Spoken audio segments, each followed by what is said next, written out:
everybody. Hope you're all doing well tonight. So we've got three topics tonight. The first one is a Bitcoin prediction, so that might appeal to people broader than my normal audience. And then I'm going to be discussing some of the other things that we normally discuss on my channel, two particular topics. So first of all, in terms of the Bitcoin prediction, this is for entertainment purposes only. It will be from the point of view of astrology. So if you are trading, please continue to use your RSI, your MACD, your moving averages, your Bollinger Bands, everything you usually use. This is just something a little bit extra, and I will continue to do these Bitcoin updates as we go along because they're quite interesting to have a look. Bitcoin is highly responsive to certain things that happen. So that's a chart of Bitcoin, born 3rd of January 2009. As you can see, it's got a lot of planets in Capricorn, which you'd expect for a particular financial instrument as such. Now, what I'm interested in is on Monday, this is the chart for the 1st of September 2021. Mars is in Virgo and it's conjunct Saturn. Right, that's quite important. You'll see that Venus is also conjunct the IC, and Saturn is conjunct the descendant. Saturn is at 8 degrees of Aquarius, right? So it's conjunct the descendant. So that seemed quite significant to me. Generally in charts that are mundane or electional, you're looking at Mars and Saturn as your malefic planets, the bearers of all things bad. Venus might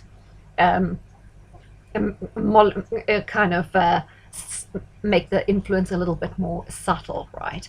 But let's have a look and see what happened last time Mars conjuncted Saturn. So if we go along to the chart, you will see here, if I can get it up, that on the 10th of September 2019, so that's almost 2 years ago, a whole clump of planets, including Mars, were conjuncting Saturn. And, which is similar to now, obviously right now you don't have the Sun, Mercury, and Venus, but we're not so worried about those. But Mars was conjuncting Saturn, and if you have a look here, Saturn was conjuncting the Sun. So again, Saturn prominent, Mars prominent, and a little bit of Venus in there, which could potentially be absorbing some of the negative influence, bearing in mind Venus is quite a positive planet. So let's now see what happened on the 10th of September 2019. I've got a chart here. There you see 2019, right? You go along the bottom here, there's September. That big red bar candle dropping represents that week. That's around the second week of September, 10th of September. And you can see that big red candle dropping. You can just see the price drop from around 10,000 to 8,200 odd.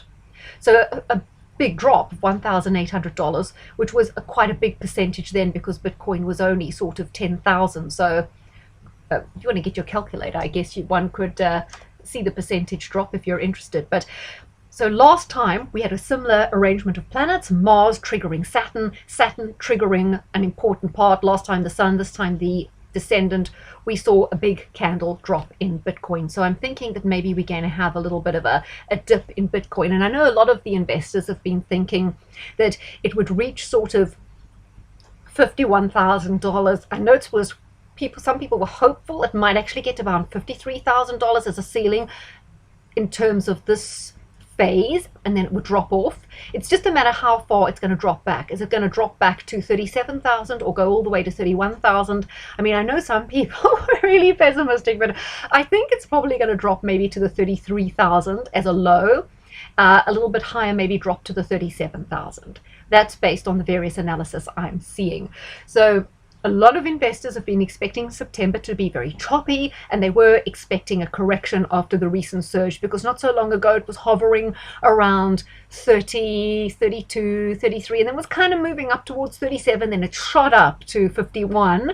It's drawn back tonight to around 48, 47. But let's have a look and see what happens next week. It'll be interesting to know when the influence of Mars kicks in. So we'll probably start seeing it tailing back Monday, Tuesday, and then we'll see what happens the week beginning, well, not the week, but beginning Wednesday going forward, right? So that's my Bitcoin prediction. Second thing I want to talk about is the concept of deep interest or deep assets. Now, Lenin says that the way to win is you've got to control both sides, which we know they do with controlled opposition, a topic that I have circled back to quite a few times. So think of this. In Event 201, it's in the documents there, they anticipated that there'd be a lot of resistance, right, to the measures we are seeing used worldwide now, particularly in Australia, particularly Ontario, many other places, New York, California, whatever. They knew there was going to be resistance, and they knew protests would build. And Klaus Schwab is even on record as saying, there will be protests. People will be very angry. We must manage these, this stuff that he comes out with. So they, from the get-go, before even any of us were totally in our ignorance's bliss state, they knew that there were going to be some protests and some pushback. And I think at that point they already seeded certain assets who would emerge as leaders of the opposition, the resistance, or leaders of the protests. So we've got to use our minds and think, who could these people be? Because they would want to have people ready to absorb the anger, to maybe lead the protest movement, to maybe compile databases of people who are aggro and who could maybe nullify the effect of the protests. Now, you guys who watch Gemma O'Doherty will know she's extremely suspicious of Dolores Cahill and other people in the resistance movement in Ireland who are connected to Nigel Farage. You guys in America and Canada might also notice there are people who are suddenly emerging who have no particular history. So in the UK, I've always been a little cautious of Lawrence Fox, although I must say I like the guy. I haven't found any evidence that he is one of these deep assets. He seems to be saying the right things. He seems to be passionate. He did a very good interview on InfoWars. So I'm not sure if he is one. But I think we need to be looking out for people who could be these deep assets or deep interests and steering well clear of them, because they are the snake in the grass and they are a trap. So ideas, please. I mean, look, I've already discussed in previous videos all the ideas I have about these people, from Peter Hitchens, Lord Sumption, whatever. The jury's out for me on Dolores. She seems okay from my point of view. Maybe I'm not saying Gemma's wrong. Gemma's probably right, but a lot of these people seem okay to me. So I was watching an interview with the Aussie Cossack. If you guys are in Australia, I suggest you follow him. He's doing quite a lot of spearheading of things that are going on in Australia. Next thing I'd like to talk about. Now, this is why, and you guys in America, you probably can recognize what I'm talking about, or any country in the world, you'll recognize now what I'm talking about. This is why there's no political solution to what's going on. Now, I recently was alerted to this information, right? So in the UK, we have the Prime Minister, and then we have all the various ministers: Minister of Health, Minister of Finance, Minister of the Home Office, like Priti Patel. All these people will be part of the whatever party won the election. So at the moment, the Conservative Party have all their ministers in place. But the person immediately under the minister is what's called the permanent secretary. Now, these are positions for life. They're not political appointments. So whatever party you've got in government, the permanent secretary is basically in control of those departments. You'll have a permanent secretary for health, for the Joint Chiefs, for intelligence, for transport, whatever portfolio we are looking at, there'll be a permanent secretary. And they have all the power. They cannot be fired. They can only be fired by the Prime Minister. So if Priti Patel is having a problem with her permanent secretary, she's got to make the case to Boris to fire that person. Unlikely he would, because they wield a lot of power. They are some of the most highly paid civil servants. They are generally very well qualified. You never hear them. You don't know their names. They're usually subtle. They're behind the scenes, and yet they control all the information. So why they are powerful is they determine what the ministers see. They determine what is researched, who does the research, where they gain information, how they collate the information, how they interpret the information, and what information is relayed to the minister. So therefore, they can totally manipulate the decision the minister makes, because the minister is usually totally deluged with all sorts of other problems, issues, dealing with the press, traveling around, meeting people. They're very reliant on the permanent secretary. Now, as with most of the civil service, there's a strong influence with not only common purpose, but Marxism. And so you've got potentially a group of civil service committed to goals that are Marxist, and they've got all this control, really, and power in how the ministers are operating. So let's just have a little look. I hope I can get this up quickly without a problem. You can tell what I was just watching. I was just dipping into Harrison Smith to see what he had to say. I hope you can see this page now. Let me just come back to, yeah, no, I'm going to have to pause that a second to get the right page. Okay, I think we are back. Hopefully we're back. Okay, there you can see it says permanent secretary, right? So this is in the UK, and this will tell you who the permanent secretaries are. It's a Wikipedia page. Here they all are. They come, Cabinet Office. You've got various names. I'd like you to go straight to Department for Business, Energy and Industrial Strategy, and you'll see the name Sir Patrick Vallance, the Government Chief Scientific Advisor. So he is more than just the Chief Scientific Advisor who's been driving COVID. He is also one of the permanent secretaries.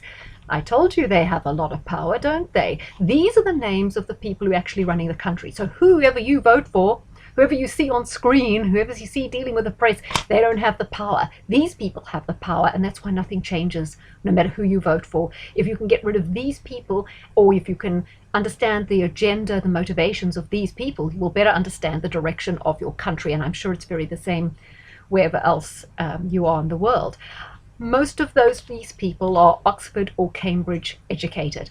Now, I've often said those universities are key vetting centres that they often act almost as recruitment grounds, right? If you've done really well in a certain subject, you will be suggested to a position. So it's very important for recruitment, for vetting. As we know, in most universities, they are hotbeds of Marxist thinking. And so it's very easy for certain professors, especially in your history, politics, economics, social sciences, to steer people into these positions. Now, what a lot of people wouldn't realize, but you might if you'd ever watched Inspector Morse or Lewis, that crime show, is at those old universities, there's a very cozy relationship that exists between the lecturers and the professors and the students. You get the situation where it's not like you're not just a number like you are at a lot of universities where you pitch up to a lecture, you go home, you do your work, you don't really get to know your lecturers very well.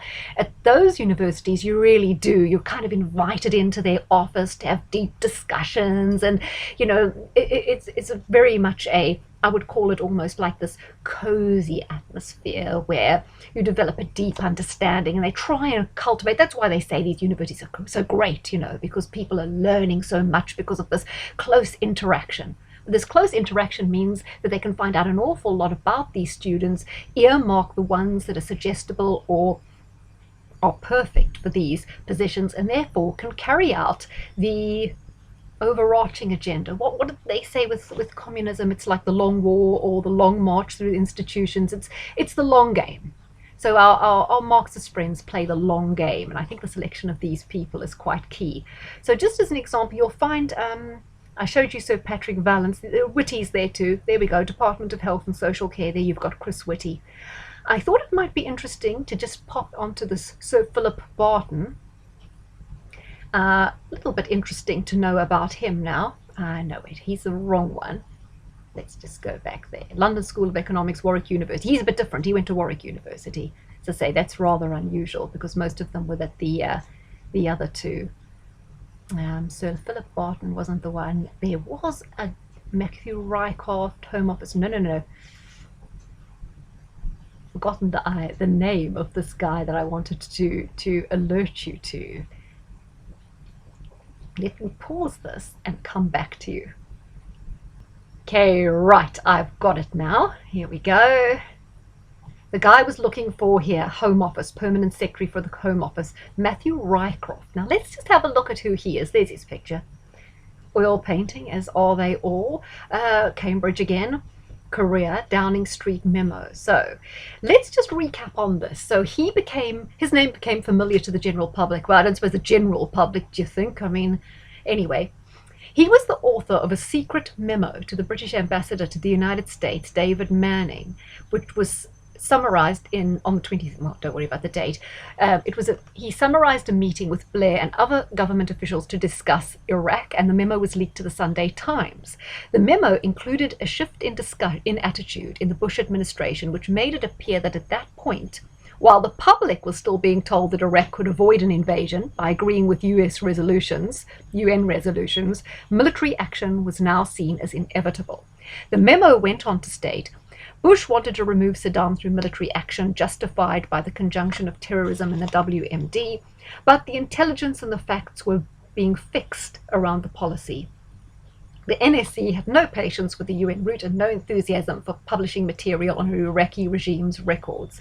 There was little discussion in Washington of the aftermath after military action.